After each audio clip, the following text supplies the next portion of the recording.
Sveiki, aš žurnalistas G.Radauskas. Aš E.Krištopaitytė ir čia laida Kompasas, kurioje kalbame apie užsienio politikos aktualijas. Šiandien apie JAV prezidento J.Bideno praeitą savaitę išsakytą nuomonę, kad Rusijos vadovas Vladimiras Putinas yra žudikas.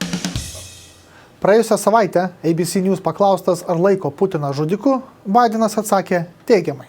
Pažiūrėkime, kaip tai skambėjo. You know Vladimir Putin, you think he's a killer? I do. So what price must he pay? The price he's going to pay, well, you'll see shortly. Oficialioji Maskva reagavo audringai. Vos spėjus pasirodyti Bideno interviu, Rusija iškvietė savo ambasadorių Vašingtone konsultacijoms, o Kremliaus atstovas Dmitrijus Peskovas pareiškė, kad toks Bideno pasvarstymas neturi precedento. Tiesa, paties Putino reakcija nuosaikesnė. Мы действительно, как он сказал, мы с ним лично знакомы. И что бы я ему ответил?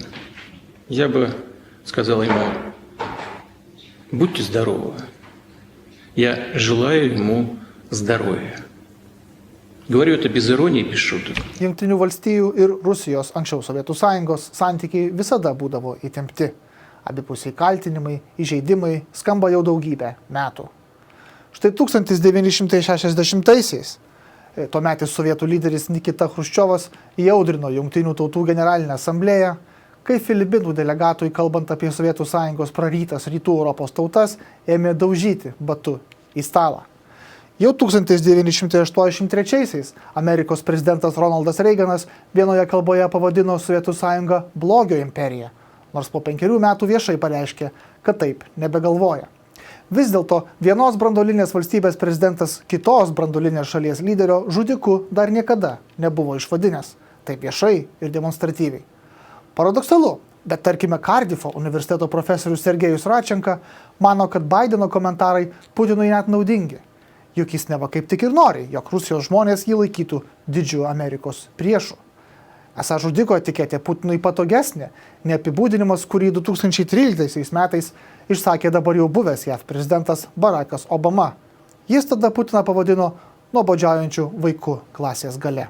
Londono universiteto koledžo slavų ir rytų Europos studijų centro ekspertas Markas Galioti Kompasui sako, kad JAV prezidento Joe Bideno komentarai liudija besikeičiančią tarptautinės diplomatijos kokybę. Ir nebūtinai į gerąją pusę.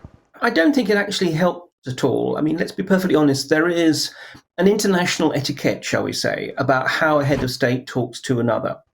And it may well be that, I'm sure that is Biden's genuine opinion, and I can understand it, considering how many murders we've seen carried out by the Russian state.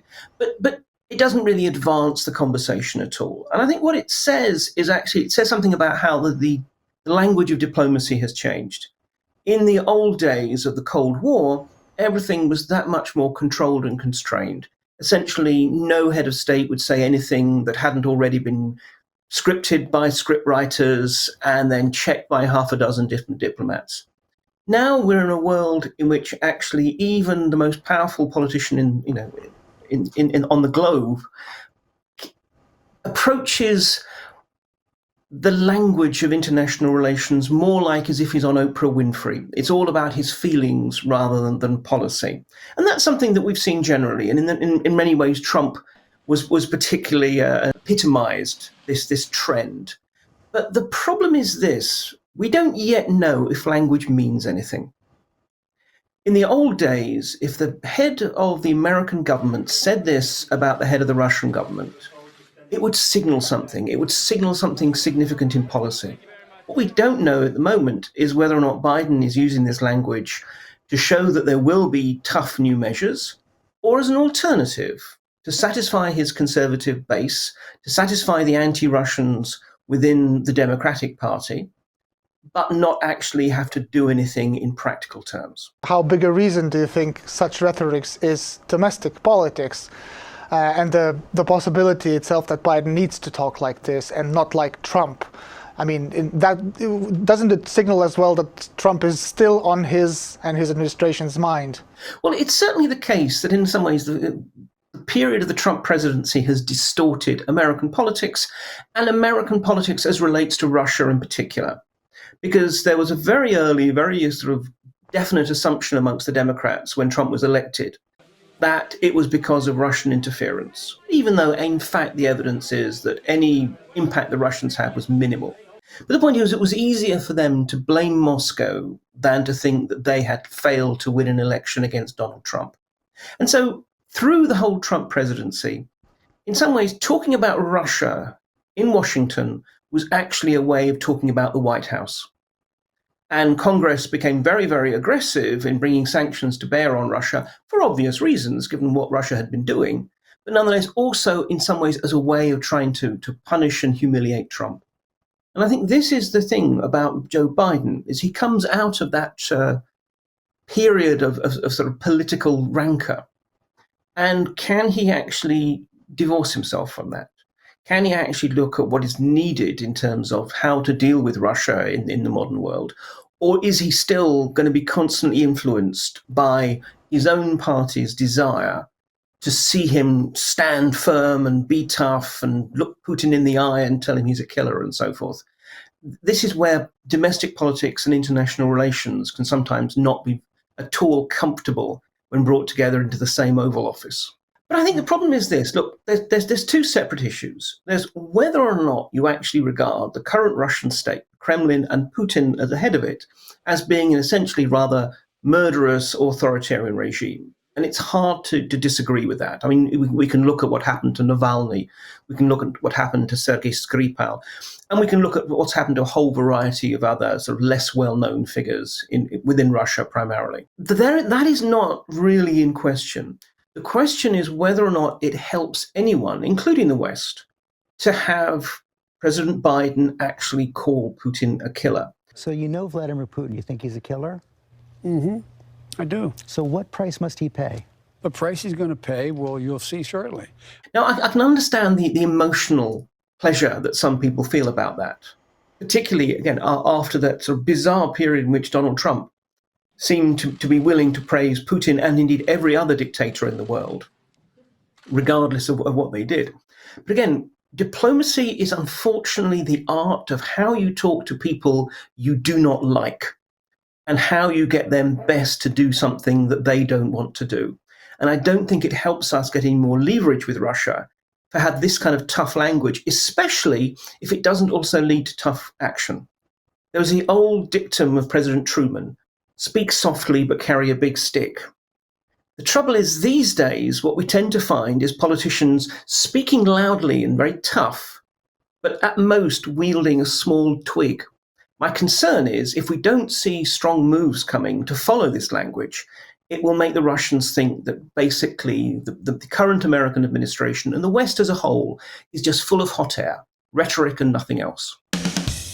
Žurnalo Riddle redaktorius Antonas Barbašinas sako, kad Baideno žodžiai, jog Putiną galima laikyti žudiku, didelės įtakos šalių santykiams neturės. Well, first of all, we have to keep in mind that words do not matter all that much in US-Russia relations. Sure, it's kind of a big media event. Putin responded, it's going to be chewed up in the Russian state media, but in the essence of the US-Russia relations, this is not something that drastically alters the stakes of the game. It does not change national interest of each of the countries. So I wouldn't say it's a huge deal. And Biden promised that Putin will pay the price of meddling in the election. What actions by the US would actually hurt Putin's regime? It is a good question because I don't think the United States yet knows, because we have seen a number of sanctions being introduced over years since the annexation of Crimea. And none of those sanctions so far have affected the Russian regime in the way that it would change its behavior. So it is a good question. Biden theoretically has a number of options how to try at least to affect the decision-making in the Kremlin. But there is still a lot of doubts about what exact strategy would be applied and whether it would be seen in the Kremlin as something of a means to change its behavior. Does the actions by Biden administration so far match the really strict rhetoric toward Russia? Well, it is once again a good question. We do not know how the Kremlin perceives the actions of the Biden administration. I would say we are seeing more talk than action. Well, Biden did step in only a few months back, so we haven't actually seen the entire arsenal of U.S. Administration with regards to Russia, we have seen a very important signing of the arms proliferation agreement, which was quite in the benefit of both of the nations. But otherwise, we have not yet seen the entirety of Biden's plan towards Russia. Does Russia currently want to have a better relationship with the U.S.? Well, of course it does, but on Russia's terms, which in most cases would not be acceptable for the American administration.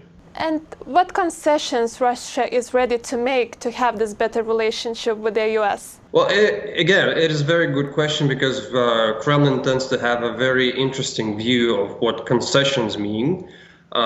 We certainly have a number of proposals from the Kremlin, such as regulating cyber activities. So in a sense, Kremlin thinks that if it agrees on the rules of what meddling is, what hacking is, and generally how Russia is engaged in online activity vis-a-vis the United States, and if some rules are being drawn, it would be a sort of concession. But if we're talking about the concessions that the United States have been kind of raising towards Russia with regards to Ukraine, with regards to generally Eurasia or European Union, I don't think we're actually going to be seeing much of those concessions anytime soon coming from the Kremlin.